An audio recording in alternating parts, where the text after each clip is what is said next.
I, Evelyn Turner, at 45, found myself standing at the edge of a precipice I never imagined. Richard, my husband of 15 years, stood before me, his eyes a mirror of disdain and frustration that had been brewing over the years. "You're nothing but a leech, Evelyn. If you're so unhappy, why don't you just leave?" His words, laced with venom, cut through the tense silence of our living room. I looked at him. This man I had shared over a decade of my life with, and felt a strange sense of detachment. The beer can he flung at me, still dripping down my face, was a cold testament to how far we had fallen. The sticky liquid on my skin was nothing compared to the sting of his words. "Fine, I will," I retorted, the weight of my decision settling in my heart. I wasn't going to be a punching bag for his frustrations any longer. I thought back to the early days, the love that had once seemed unbreakable.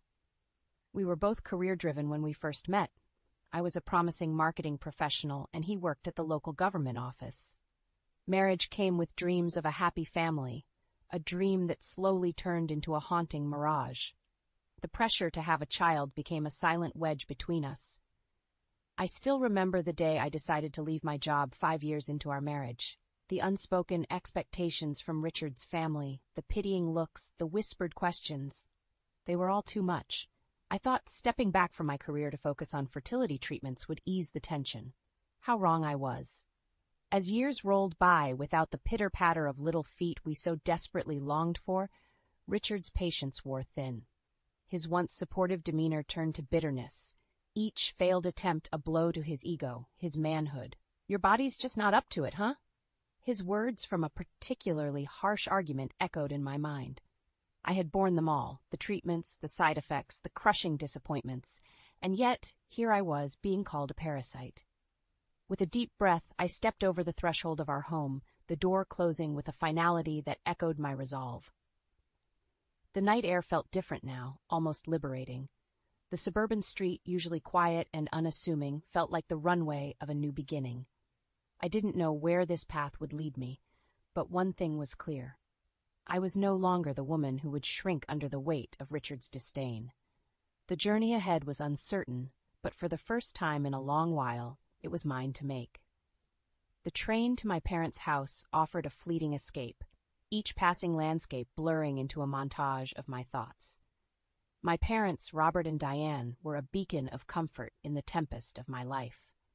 As I stepped into the familiar warmth of my childhood home, their concerned expressions were a silent testament to my unannounced arrival.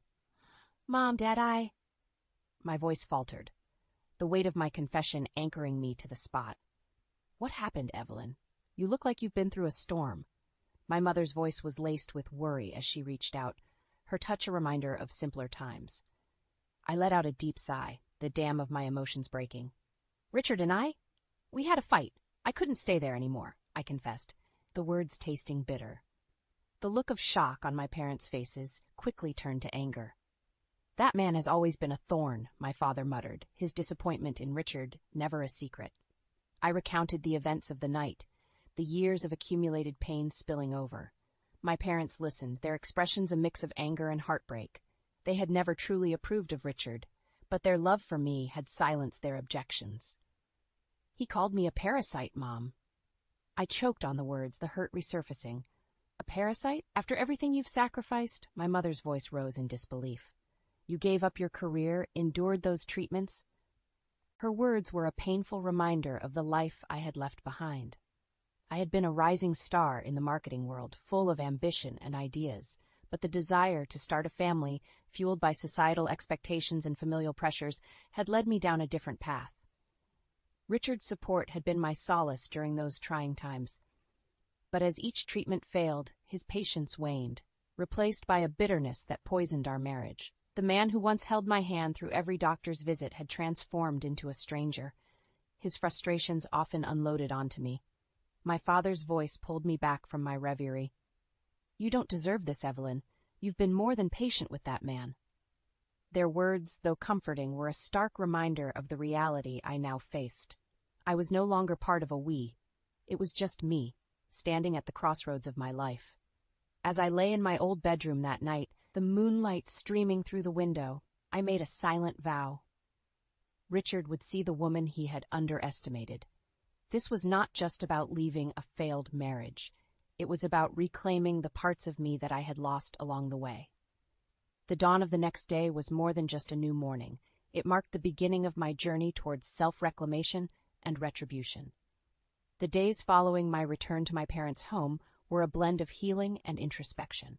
Amidst the nurturing care of my family, I found myself reflecting on the years lost to a marriage that had become a shadow of its promise. It was time to step out of that shadow. I set up a small workspace in the corner of my old room, my laptop, an old friend welcoming me back. The world of marketing, once my arena of triumph, beckoned me again. I started reaching out to contacts, piecing together a freelance consulting business. It felt like awakening from a long slumber. "Remember, Evelyn, you were always meant for more than what that man allowed you to be," my father said one morning, his words a bolstering force. I found solace in the rhythm of work, the challenges a welcome distraction. My expertise, once set aside to fulfill the role of a hopeful mother and neglected wife, now became my weapon of independence. Then, one evening, as I sat immersed in a project, my phone buzzed. It was Richard.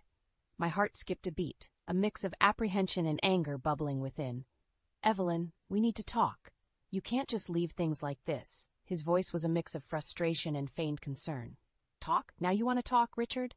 I countered, my voice steady despite the turmoil inside. "You're overreacting. Come back and we'll sort this out. You belong here with me," he said, a tinge of command in his tone. I scoffed, the audacity of his words igniting a fire within me. "Belong with you? As what, Richard? Your punching bag, your scapegoat for everything that's gone wrong?" There was a pause, and I could almost hear the cogs turning in his mind, searching for a retort. "Evelyn, you're being unreasonable. This is your home," he finally said, his voice laced with a false calm. "Unreasonable? No, Richard. For years, I've been the reasonable one, accommodating your moods, your failures, your bitterness. I've lost myself in the process, and I'm not willing to lose any more." The conversation ended with a deafening silence on his end. I hung up, a sense of liberation coursing through me. It was the first time I had spoken back, the first time I had refused to be overshadowed by his ego.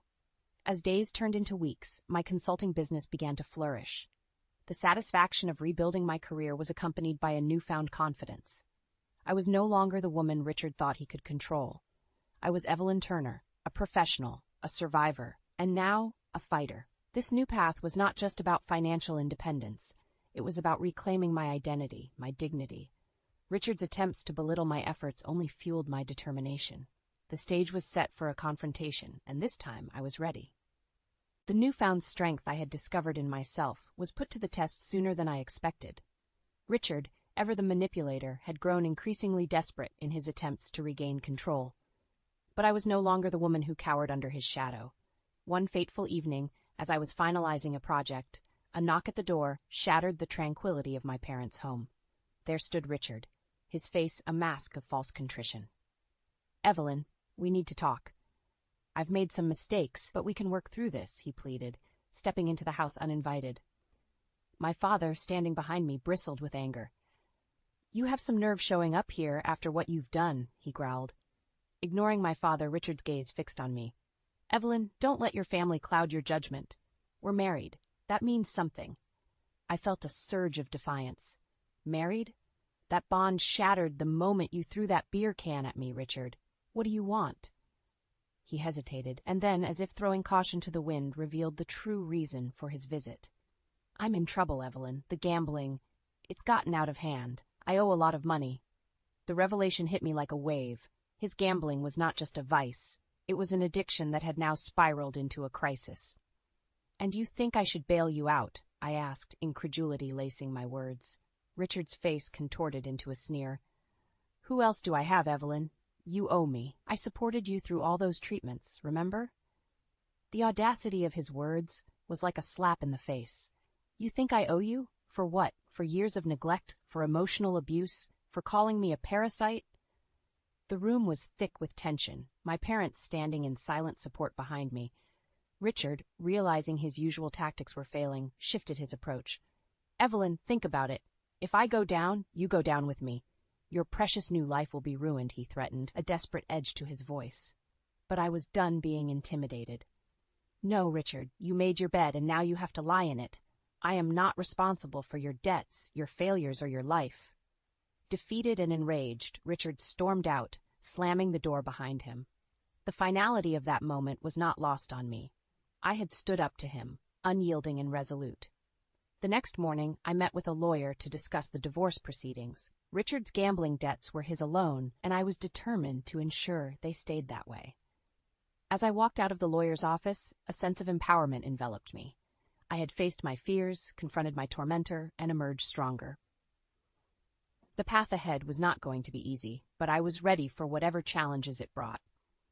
The days following my encounter with Richard were a whirlwind of legal meetings and emotional preparation.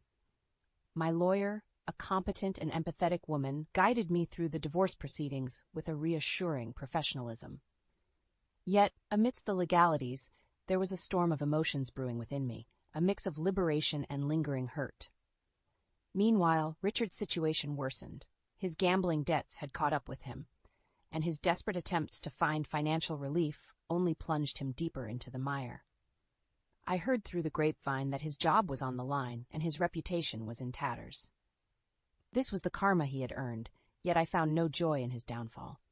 "Mom, do you think I'm doing the right thing?" I asked one evening, seeking validation amidst the chaos. My mother, ever the pillar of strength, took my hand. "Evelyn, you're reclaiming your life. That's the bravest thing you can do." Her words were a balm to my troubled soul. I had spent years under Richard's shadow, and now I was stepping into the light, albeit a tumultuous one. The day I signed the divorce papers was bittersweet. On one hand, I was freeing myself from a toxic marriage. On the other, it was the end of a chapter I had once hoped would be my forever. As the reality of my new life settled in, I found solace in my work. My consulting business was not just a means of livelihood. It was a testament to my resilience and capability. Clients appreciated my expertise, and the satisfaction of successful projects was a reminder of what I had lost and found again, my professional identity. Richard, however, seemed to spiral further out of control. He tried to reach out several times, sometimes pleading, other times accusing, but I stood firm, supported by the unwavering love of my family and the newfound strength within me. One afternoon, as I was reviewing a project proposal, a call from an unknown number caught me off guard. Hesitantly, I answered, "Evelyn, you need to help me. They're going to take everything." Richard's voice, panicked and broken, echoed through the phone. "Richard, I can't help you. You've made your choices," I replied, my voice steady despite the turmoil his words stirred. "You don't understand, Evelyn. I'm ruined. I've lost my job, my reputation. You can't just abandon me like this," he pleaded. "Abandon you? Richard, you abandoned me long ago, in every way that mattered. I'm sorry, but you have to face the consequences of your actions." Hanging up the phone, I felt a sense of finality wash over me. Richard's fate was no longer my burden to bear. My journey ahead was mine alone, paved with the lessons of the past and the promise of a future I would shape on my own terms. The final chapter of my marriage to Richard closed with a mix of relief and introspection. My newfound independence was both exhilarating and daunting. I had weathered the storm of a crumbling marriage, and now, standing amidst the ruins, I was ready to rebuild. My consulting business was thriving, a symbol of my resilience and capability. The freedom to make my own decisions, to steer my life on my own terms, was a heady feeling. Yet, amid this newfound success, Richard's shadow occasionally loomed. News of his complete downfall trickled down to me through mutual acquaintances. He had lost his job due to his gambling scandal, his reputation irreparably tarnished. The once respected public servant was now a pariah, shunned by those he had once considered allies. One evening, as I was preparing for a client meeting, my phone buzzed with an incoming call from Richard. With a deep breath, I answered, ready for whatever accusations or pleas he had this time. "Evelyn, please, I'm begging you. I have nothing left. Can't you see it in your heart to help me?"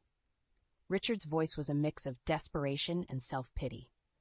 "Richard, I helped you for years. I supported you, even when you gave me nothing but pain in return. I can't be your savior anymore," I replied, my voice firm. "You're enjoying this, aren't you? Seeing me suffer. You've always been so cold, so heartless," he accused, his words laced with bitterness. I felt a twinge of anger at his accusation. "Heartless? After everything I endured with you?" No, Richard, I'm not heartless. I'm just no longer willing to be a victim to your choices. There was silence on the other end, and then a soft, defeated sigh. I never thought it would come to this, he murmured, more to himself than to me. The call ended, leaving me with a mix of emotions: pity, relief, and a sense of finality. Richard's downfall was of his own making, his karma for the years of neglect and emotional abuse. As I moved forward with my life, I focused on my work and my family, the pillars of my strength. I even began planning a community project, a way to give back and connect with others. My past with Richard was a chapter closed, a lesson learned. The journey was not without its scars, but it was also filled with growth and self-discovery. I had emerged from the shadows of betrayal, stronger and more determined. My story was one of empowerment, of a woman who reclaimed her life from the clutches of a toxic marriage and in doing so found her true self. And so, as I sat at my desk looking out at the world that was once a daunting expanse, I realized it was now a canvas of possibilities. I had survived the storm, and now it was my time to thrive.